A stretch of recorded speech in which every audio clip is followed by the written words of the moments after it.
What's up, boys? We're gonna have a discussion here about the state of Valorant, what they can do to fix it, what's wrong with it, why the game's trash, the basics. Issue number one here. You got people, they can't, there's no reason for them to not have the skins because it's a different team, right? It's a different team, separate from the dev team that designs the game, the features, etc. Right, different team. What people don't seem to understand is that it doesn't matter what team's which. They're working off the same budget that Valorant receive from the community. When you buy a skin bundle, you have to get this one because it's 7,100 credits. Okay, can't get this one because you ain't gonna have enough. So you have to get this one. And what do you know? Because 7,100 credits, this is not 7,100 credits.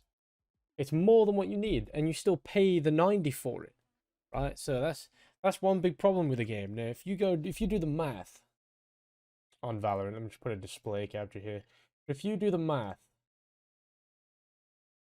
for this, right, there's about 2 million players daily for Valorant. So that's, and it's 90 for a bundle. Okay, so 90. Okay. Then you do the 2 million. Okay. Oh, what do you know? That is their profits that they make right there. Per bundle, right? That's if everyone bought a bundle, which, let's be real, everyone in the community's bought a bundle pretty much, right? That is their profits they've made per bundle. Now, the game's been out for 2 years. So, and they've had a bundle pretty much like, what, every couple of weeks, maybe a month. So if you put into perspective how much money they make versus how many updates they actually give us, it's just like mind-blowing, right? We still have what? Like fucking 6 maps? 2 years, 6 maps? And like 4 new characters-ish? I don't know. It's just, I don't understand why they can't put more money into the development of the game instead of, this bullshit. Which again, I don't buy skins, but even I have a collection. Because at least, one person is at least going to get one collection, which adds to their budget, right? But then there's people that will buy every single collection, which just adds even more money into their pockets. You go look at the menu, right? Let's start with this menu update. This home screen, it's like 30 FPS rendered. It's so clunky and laggy and it's shit. And not to mention you can't navigate from the top. You have to go back here and then you have to go to agents. And let's not talk about how in the collection area, when you do this, every single time you open the game, you have to filter it on owned. Every single time that you open the game. I don't know about you, but I don't want to do that every single time. Just save it as that so I don't have to mess about with it. Another big problem with the game, the queue system. Let's start with microphones. A lot of players don't use a microphone in ranked.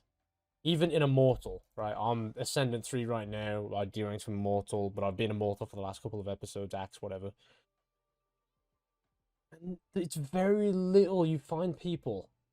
This is mainly on European servers, but NA as well, that you find people that actually use a microphone. In a ranked game, you should be forced to use a microphone. It should be sabotaged to not use one. Because a ping and a microphone call out are two different things. I mean, I can ping a location for my teammate, but my teammate is not going to know who's there, how many are there, what utility is being thrown there. That doesn't tell my teammate whether he should rotate, whether he shouldn't rotate, whether he should throw his util there to help out. Doesn't mention anything. Doesn't mention if it's a fake. This is how you actually communicate, right? Say you're on B site, B site ascent. Okay, dart goes off backside, and you hear 3 people stepping there. So what do you say? You say Sova dart backside, 3 steps B main. That way your A players know, well, hang on, if there's 3 A main, that leaves 2 lurking somewhere. That's probably mid and A main, which means you anchor 1 A and send the second A player all the way to B for reinforcements, right? Same with the utility, right? You know there's 3 B. It's probably a B hit smoke player who's not playing B probably can smoke B, knowing full well that that's potentially not a fake and actually a take. It's good info, but a ping doesn't say anything. So your teammate's just so confused, not knowing what's going on, just because you ping. Ping isn't a call out. And as for typing in the chat, bottom left, I'm sorry, right? But nobody is looking down here during a gunfight. If I'm here, if I hear 3-4 players pushing B main with flashes, smokes, you got a Molotov that you're dodging, you got a fucking drone that you gotta shoot, you got a fucking tactical nuke coming down upon you, you got Rage with a rocket launcher. You really think I'm reading the bottom left chat? No, I'm not reading the bottom left chat, but you know what I am doing? I can shoot the player that I'm aiming at and still hear the call out from my teammate. I'm not looking at a ping in the middle of a gunfight, and I'm not looking at the reading a chat poetry during a gunfight. That's just stupid. So here's how you fix that. This game has something called, where is it? Audio, voice chat, output, input, right? See, it can see your devices specifically, okay? If I was to unplug my mic and have no input device at all plugged in, voice comms would automatically be disabled by Valorant. Means Valorant has voice detection, right? Now here's what you do. You have it so if there's no microphone detected, okay, say there's no mic detected, this here would be grayed out and it would say ranked disabled, in brackets, no microphone detected, okay, which then forces players to have a microphone detected to play ranked. Otherwise, they have to play unrated. Okay, now you might be thinking, okay, well, what if players have the mic plugged in, but they aren't speaking in game? Well, here's another fix. Valorant has a voice filter system, which is if you use bad language, you're aggressive, toxic, whatever, right? You drop an F-bomb or N-bomb. That's what that's for, right? Use that same system that records that to detect whether you're actually talking in game or not. If you're not talking in game to a specific amount, or you're not really using your mic based on your talk key press amount, or based on voice detection system built into the game, then the game should automatically detect you as sabotage, which then introduces a temporary ban for sabotaging the team, but not frequently using your microphone to communicate. Problem solved, okay? Now, this also helps with throws, cheaters, griefers, the lot, right? Because a thrower, he doesn't want to talk in game. He just wants to run around and fuck about, right? He ain't trying to talk to people while he's D-ranking. So what this does, it forces that player to speak, right? Otherwise his account gets banned. Now here's the thing, he's either going to speak and play with his team, or he's going to speak and mic spam and be toxic, which then also helps with the game, because then that bans the toxic people from the game on top of making people use their microphone. Double-edged sword. Problem solved, alright? That's the communication fixed. Boom. Done. Finished, alright? That's that sorted. Now we've got the ranked system, which is a problem, okay? The ranked system is based on your win and loss rate. It has absolutely nothing to do with how well you play as a player. Absolutely nothing. Zilch, right? Prime example. Let me find a prime example. So 12-14, right? I did 24 and 20 and 9. I had team MVP. I got 18 points. Okay. I got 18 points. That's what I got. I got 18 points, right? With nearly 7,000 score. If we go down to this one right here, 16-14-7. Okay. 13-9. Right, so that was minus 18 points. We're going to use this one, even though it's a plus, minus, who cares, right? It's still the same thing. This one was plus 17 points. 16-14-7. Well, surely I should lose less points in this match, since not only was I team MVP, not only was I the best in the lobby, near enough to this race, okay, but it was clearly obvious that I was not the one slowing the team down. So why should I be penalized for doing better than what my team's doing? If anything, as team MVP, I should lose like 5 rating or 10 rating maximum, because I was team MVP. I was holding my own against all these players. I was holding my own. I was performing as expected as a player of my status. First bloods, plants, diffuses, I was doing it all, right? Assists, econ, combat score, literally doubled on the team. Surely I should not lose the same rating as these players did. Which, shocking report, I lost the same amount of rating as these players did. Which makes no sense, considering I did double the performance of what they was doing. Then the only reason I lost the same performance as they did is because it's based on win and loss. It's based on your rounds. It's not based on your performance. It's not based on your assists. It's not based on how well you worked as a team. It's not based on your kill death ratio. It's not based on your combat score or your plants. It's not based on any of that. It's based on if you win, lose, and by how much. And that is it. Now, the problem with the system that is based like this is you get players like this guy. Say that we won this match, right? Say that we won this match. This guy that was Diamond 2, okay, would have gained 19 RR for winning the game, right? Even though he's 11 and 23, yes, he got 11 assists. He assisted his team, but yes, 11-23, he would have gotten tons of points for winning, even though he shouldn't have, right? It just shouldn't be a thing, you know? So many fixes can be done with this. Instead of making it win-loss based, make it performance based. So what you do is you make it based off your assists first, because your assists, well, actually, let's go back. So base it off, firstly, what agent you're playing. If you're playing a duelist, right? If you're playing a duelist, let's go to here. If you're playing a duelist, like my duelist's here, okay? 4 first bloods, 1 first blood. If you have 1 first blood as a duelist or no first bloods as duelist, you are not doing your job. You're not entering, you're not making space, you're not helping the team, you're not pushing for anybody.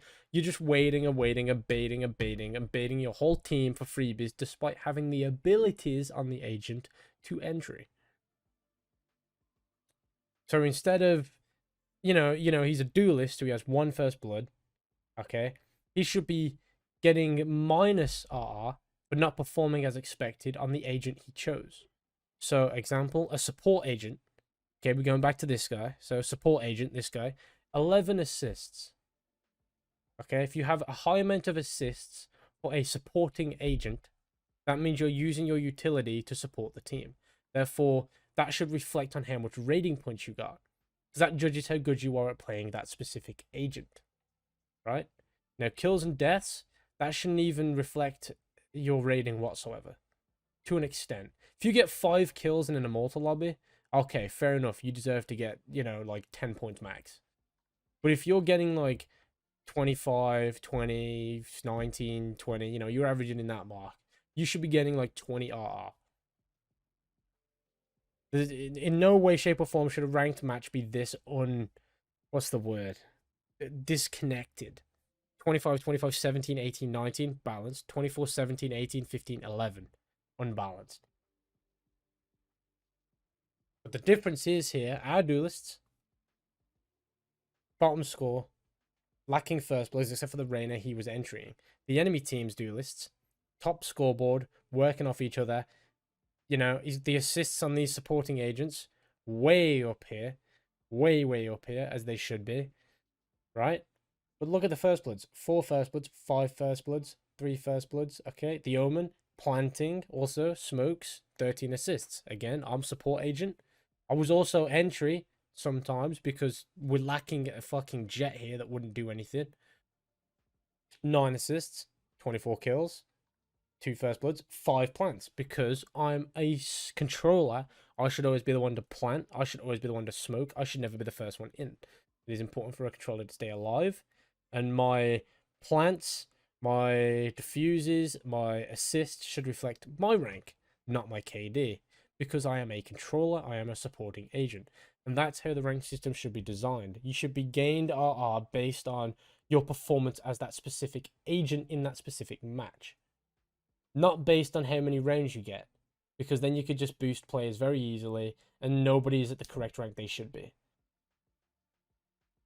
Only reflect your team's performance on yourself if you are queued with that player. So let's say let's say I'm queued with let's go here. I don't know, let's find a match. Let's say that I'm queued with, oh, I need a decent match here. I don't know. I need a match where there's like a really bad. Okay. So let's say I'm queued with this guy, right? Let's say I'm queued with the Chamber or the Sova here. Severely underperforming in this match. Despite their ranks. This guy is Ascendant 1, you know, fair enough. But this guy, Immortal 1, 10 kills as an Immortal 1. Okay? 10. This guy is struggling. He's not meant to be here. Okay? Obviously, he was boosted in this rank. So, if you queue me, 21-12-6, with him, 10-9-7, okay? And he is the same or higher rank than me. Not only should that boost my rating, but if I'm queued with him, it should negatively affect me, right? I should lose rating because of him, because I'm deciding to queue with a player who doesn't deserve his rank, who is in that current rank. So if I queue with him, I should get a penalty for queuing with him, because he's also performing bad. Since when you queue with somebody, okay, as complicated as this is, when you queue with somebody, you should have good chemistry. You should have good teamwork, right? Because that's your queue. You should be very well working with each other. But if there's no teamwork there and he's struggling and you're doing fine, then obviously that was your bad decision for queuing with him. And you should lose rank if you lose as well. You should lose RR. Not only does this stop boosters, but this stops people from getting boosted, right? Less people want to queue with a bad player because they don't want to risk losing RR, okay? And also, it stops people like this guy from being an immortal when obviously he doesn't deserve it. Which means a player who's actually fitted for that rank can be in that rank instead of a boosted player. Which means less players that are boosted are in the high tier ranks, and they all stay in their respected ranks down low. Because this is a huge problem right now in this game. It's players like this that are Immortal 1 that can't hold their own, they don't do teamwork, they don't use a microphone, they don't fucking throw darts correctly, they don't fucking do anything. This guy, believe it or not, literally did fuck all.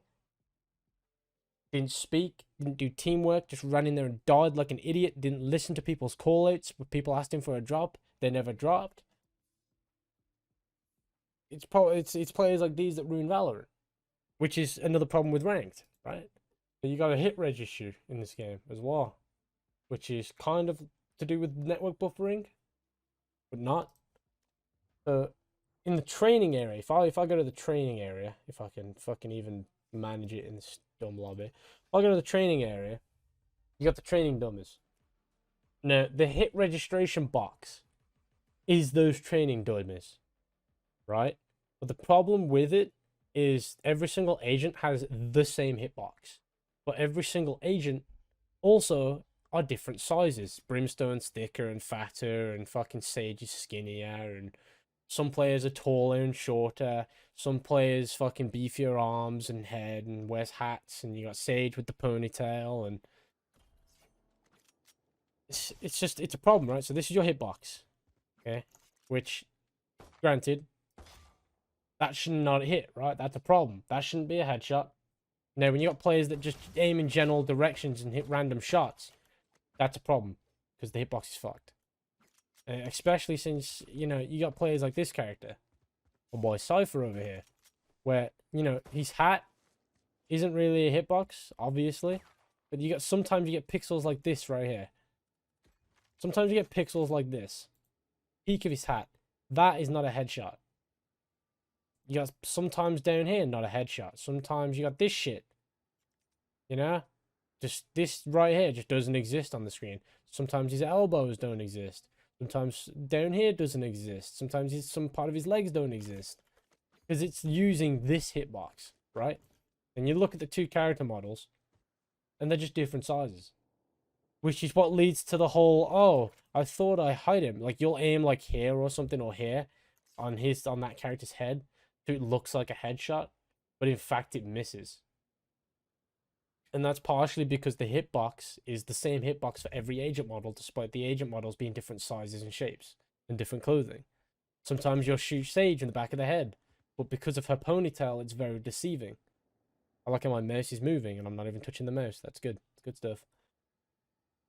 You got this fucking bullshit meta. Look at that. That shouldn't exist. That is unbelievably accurate. Me moving should not be this accurate. I should not be able to do this. I mean, granted, you know, from a long distance, it ain't really a thing. But if I'm doing this, I shouldn't even hit any of those shots. And if you look, it's only going up to there, till about here. That's like, no, it should be like this. Like massive. It should be huge, the hitbox radius. But it's the spray radius, but it's not. Not to mention the Vandal. The spraying meta in this game, big problem. The Vandal is also not 100% accurate. Look at that. That's a fucking problem. Rifles standing still, first bullet, should always be accurate. Always. It should never be inaccurate. I shouldn't be aiming at a target, fire a shot, and it miss. Despite standing still and the enemy standing still. Because the enemy could be defusing, right? Think of this. The enemy is defusing the bomb. Alright, the spike's planted, the enemy is defusing it. Okay? And you, let's say you got like a second left on the defuse and you fire the shot. And that doesn't connect. But the second shot does connect. Why? Because of the inaccuracy in the guns. It just shouldn't exist. The pistols, you'll be sitting here doing this. Miss, miss, miss, miss, miss, miss, dink, miss, miss, dink. I didn't even move and I still headshot this guy. It's terrible. It should be accurate when you have patience to your gun and you don't spray the gun. You should be rewarded for it, not penalized. These players that do this shit should not be, you know, this shouldn't be the meta of the game right here, doing this. The meta of the game should be nice and patient, you know, this shit. That should be what it is. But because of the bullet inaccuracy, you just get fucked over from time to time. And it should never happen. Because it ruins consistency. The crouching meta is just a problem, because you got people that will bind the shoot key to the crouch, so your character model's bouncing up and down whenever you shoot. That's terrible. You got the chamber bullshit, which I don't know if people still do it, where you bind the shoot key to the teleport key, so you insta-teleport when you shoot and the bullet still kills somebody. That shouldn't be a thing. You got jet dash. You should not be allowed to jet dash with an operator. Well, you should be allowed to jet dash with an operator, but it should be slower.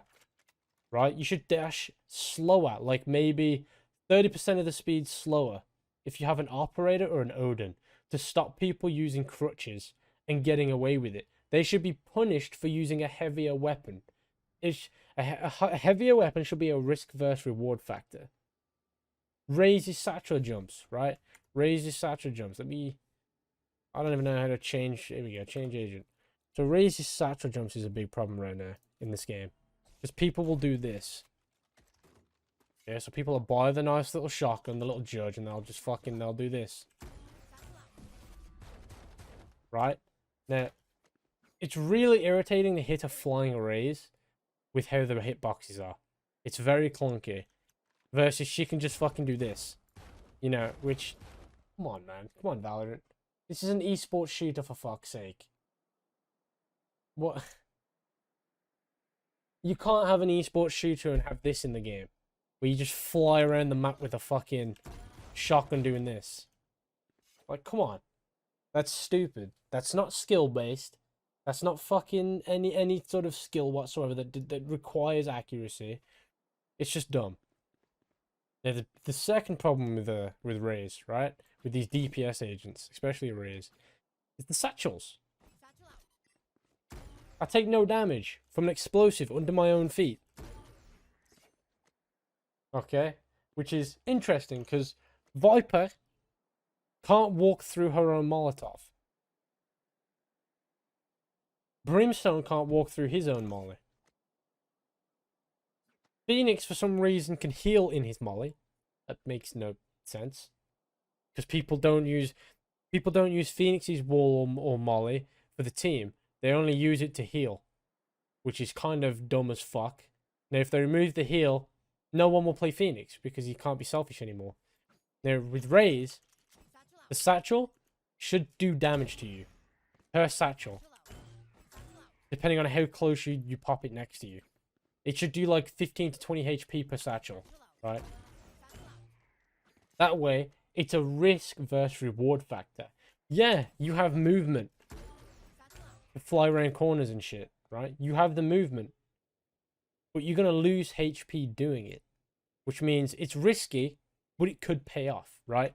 Yeah, you could lose 10 HP doing this, but you could get 2 kills, which makes that 10 HP worth it, right? That seems like a way better way to balance Raze. That way people won't just abuse it, doing this all the damn time, and taking no damage from it. It will also encourage Raze players to not satchel jump next to teammates, because it's incredibly annoying when a Raze satchel jumps into a site, and you have to follow the Raze, but this happens. You either go straight up, or you go backwards, or you get bounced into a molly, or bounced into a nade, or bounced into a trip, and that kills you. Your own Raze kills you because she's trying to do some dumb shit with a fucking satchel jump. Just make the satchel do damage to you. Literal fix. Boom. Done. No one will abuse the Raze satchel anymore. It will still be used in terms of plays, but as a risk versus reward factor. Right? Very important words there. Risk versus reward. The rocket launcher. Good old Rosa. This thing is dumb. Stupid. Delete it from the game. Just either change it or delete it. Or better yet, let someone shoot it. That way, if someone can shoot it fast enough, it explodes on Raze and does damage to Raze and the teammates around him. Boom. Add skill to the game, since not every player is going to be able to shoot the Raze ult fast enough in order to destroy it, right? Boom. Simple. You can destroy everybody else's ults by shooting them. Why not destroy Raze's while shooting them? Simple and easy. His nades, okay, are stupid. There's one nade. There's 4 more nades, okay? Why? If he's going to be a cluster bomb, make it once per round. That way, he can't just keep spamming nades per kills. He has to use it wisely. He can't just willy-nilly it. He has to use it wisely so he doesn't waste economy. Right? Otherwise, he's just getting free stuff. It's dumb, okay?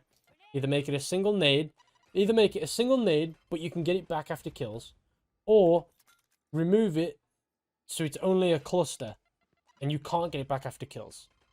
You have to pay for it. That way, you know, again, it's skill-based, and not spam-based. Quite simple, you know, quite nice, simple, quick and dry, nice and simple. And as for the drone, I think the drone's fine. Drone can stay as it is. Another problem with the game, while I'm at it, is the performance of the game. I don't have that open. Okay, well, let's get this window open instead. Do both. So top right of the screen, you'll see the graph.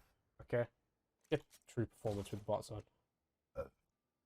Damn, that was nasty. FPS at the top right with the graph. Okay. 170, 180, 170, 160, 170, 170, 170, 160, 180, 190, 170, 160. Look at it over the places, okay? Now, when I open my buy menu, that 170 is going to go to 90. Alright, watch. Look at that. It's hard for you to see it. It'll be zoomed in, but you can see it. You can see the dip look. 90 to 100, 170. 90 to 100, 170. Look at that. Look at how much I can make that fluctuate. Just from a buy menu. You open up the tab menu. Again, when it's a full lobby of players, you lose like 30 FPS. Big problem. Okay? It has nothing to do with the blur because it's all disabled. Big problem. Okay, now, if I was to disable the HUD of the game, again, that's 20 to 30 FPS gains just from disabling the HUD alone. Which is a big problem in a game that's meant to be, quotations, optimized to run on anything. Simple as that. It's just as simple as that. What more issues can we talk about with Valorant right now? The 4-3 problem. Okay, this game should have 4-3 resolution. For the reason being, it's disabled because it's what? An unfair advantage. But what is so unfair that the fact that every single player in the history of this game can go into the graphics menu, go to general, go to fucking resolution, and go 4-3 stretch. If everyone can do it, it's not an unfair advantage. An unfair advantage is if only a select people can do it. By making this feature exclusive and disabled for everybody, just lets hackers abuse it. What? Like, come on. If you just enable it, hackers and fucking modders aren't going to abuse the fuck out of it, are they? Because then everybody could do it. That's just one more thing you're giving to hackers that we don't have. It's not unfair. Anyone can do it. All it does is widen the character models and the map and angles to make it easier for you to see. The game should also have something called a replay system in place. That way we can physically see not only our mistakes, but team mistakes that our team makes. We can also find out why things happen and why things didn't happen. We can figure out if the enemy team was cheating, stream sniping, walling, etc., etc. You can find that out through GoTV. It just makes things easier, right? Peace of mind. But the reason why Valorant doesn't want that is because they don't want us to find out how bad their matchmaking system truly is. And that's just the big problem with Valorant, is they're just too much hiding. Too much hiding, not enough exposure for them to tell us exactly how things are. They just don't want us to know how the bad state of Valorant is in. And the last thing that they need to do, the very last thing that they need to do, okay, which is extremely infuriating about this game, and why I have them disabled. Gun traces. The gun traces in Valorant do not actually go to the true path of the bullet. Many a times I've shot a bullet, watched the replay of it, and saw the tracer go through the player's head model, but no connection. Or it'll go through the tracer will go through a player's head, but the game will say it's a body or a leg shot. So the tracer doesn't actually represent the bullet trajectory. It doesn't go in the same path. So if you have it disabled, you go by your mind where your bullets are going to go, instead of trying to trace where the bullet tracer is and learning off that, because it's never accurate. There's no point following a tracer. So that needs to be fixed to sync with the game.